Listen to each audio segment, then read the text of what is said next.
Habari za wakati huu, mtu wa Mungu. Shalom shalom, na tumaini ubuheri wa afya, na kukaribisha kwenye kipindi kizuri cha Ifahamu Ijue Vyema Biblia.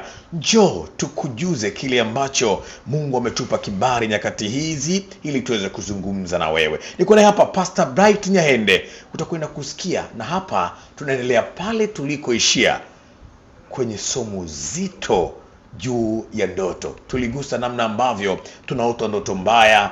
Mtumishi wa Mungu Bright Nyahende ametueleza ni kwa nini tunaziota ndoto za namna hiyo, lakini sasa tunakwenda pia kutazama yale mazuri juu ya ndoto. Ni kwa namna gani Mungu anaweza kuachilia baraka zake na wewe pia ukaota ndoto nzuri kutokea kwake? Hilo ni swali ambalo tunakwenda kufungua nalo. Ungana nasi ili uweze kupata mafundisho mazuri ya kiungu kupitia kipindi chako hiki pendwa. Mtumishi wa Mungu Bright Nyahende, kwanza habari za wakati huu? Mungu ni mwaminifu. Tunamwona Bwana na nguvu zake. Haleluya. Amina, amina. Mungu ni mwema. Mungu ni mwema Kila wakati na kila saa. Mungu ni mwema. Haleluya. Na ni mwaminifu kwetu. Hakika. Ni jambo la kumshukuru Mungu, na tunafurahi kwa sababu tunaendelea kuona matendo makuu Mungu akiendelea kuyafanya kwenye maisha yetu. Na ndio maana hata wewe tunakuambia ni wakati sasa wa kuendelea kufurahia matendo makuu ya Mungu. Mtumishi wa Mungu, mimi nafikiri ni wakati mzuri pia wa kwenda kutazama hii sehemu yetu ya pili kwenye somo hili la ndoto. Ni kwa namna gani sasa tunaweza kupata ndoto kutokea kwa Mungu, ama nini tufanye ili tupate ndoto nzuri za kutokea kwa Mungu? Tusiote tena tukiwa tunakimbizwa na wachawi, tusiote tena tunafanya mapenzi usiku. Ni nini hasa ambacho kinaweza kutuconnect sisi pamoja na Mungu wetu kwenye ndoto? Ninashukuru sana kwa swali hilo ni kubwa. Nimebeba vitu vingi sana. Ndio. Lugha nyingine let's kusema kwamba how can I be a future man? Yes. Nawezaje kuishi maisha baadaye? Au lugha ile kusema kwamba nawezaje kuishi hatima ya maisha yangu, kuitambua ili nijue njia ya kupita. Amen. Kwa sababu watu wengi wanaita ndoto. Ndio. Lakini ukweli ni kwamba kama tulivyosema pale mwanzo, ndoto ni nini? Ndoto maana yake ni mawasiliano kati ya roho na mwili. Au kwa lugha rahisi, ndoto ndoka kwa Mungu tafsiri yake ni mawasiliano kati ya Mungu na mwanadamu. Sasa ili uweze kuwasiliana kati ya Mungu na mwanadamu, ndio lazima ujue kuna mwili, roho na nafsi.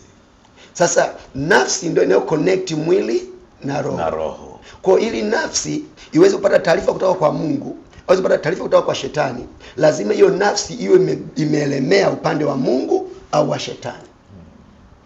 Kwa ukiamua kuilisha nafsi yako makusudi ya shetani, utapata taarifa kutoka kwa shetani.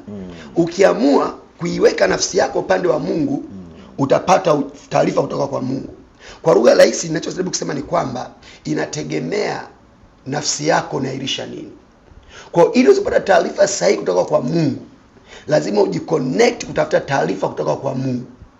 Unazidi kupata taarifa kutoka kwa Mungu. Ndio. Au unazidi kutengeneza masomo kutoka kwa Mungu ni kwa namna mbili tu. Kwa kusoma neno la Mungu na kufanya maombi. Okay.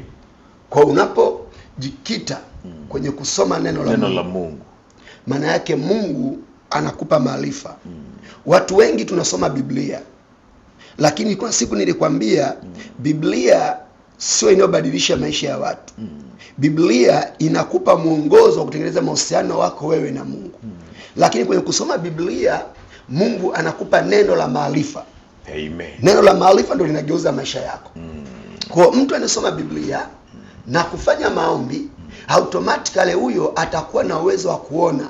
Au kwa lugha hii tunasema hivi, mtu anaweza kusoma Biblia na kufanya maombi, automatically mtu huyo atakuwa na uwezo kupata taarifa sahihi kutoka kwa Mungu.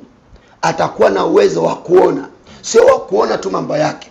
Yaani mtu ambaye mimi naweza kukaa hapa na wewe Cisco, kabla sija kwenye kipindi, mimi nilishajua utakuja umevaa nguo fulani, utakuja utaongea kitu fulani, utafika muda fulani, tunafanya kipindi kwa namna fulani, utauliza maswali kadhaa. Tayari nilishajua kwa sababu I'm a future man. Naweza nikajua mambo yajayo baadaye kabla hajatokea. Amen. Kwa nini? Kwa sababu kwenye ulimwengu wa roho hakuna majira, hakuna nyakati. Amen. Kwenye ulimwengu wa roho mambo yote yalikwisha kukamilika.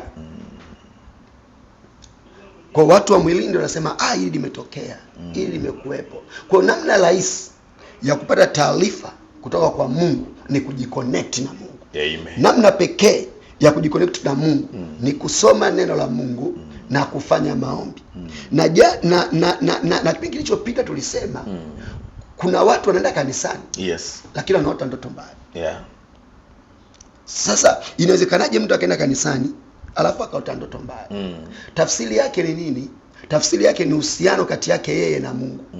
Japokuwa anaenda ibadani, kwa sababu ibada kamili sio kuimba. Ibada kamili sio kuomba. Ndio. Ibada kamili sio sadaka.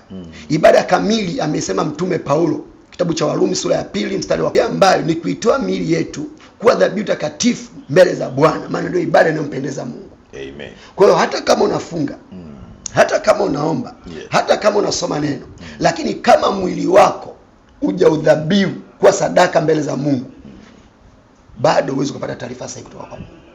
Kwa sababu kitabu cha Wakorintho wa kwanza sura ya 6 mstari wa 16 nasema aliongwa kimeelezea pia kwa habari ya nini? Ya ndoto. Ya ndoto. Lakini pia ukiangalia kitabu cha Mithali sura ya 6 mstari wa 32 nasema azinie na mwanamke ana akili kabisa, afanya jambo litakaloangamiza nafsi yake. Amen. Kwa hiyo sasa huwezi ukapata taarifa sahihi kabla hujahifadhi mwili.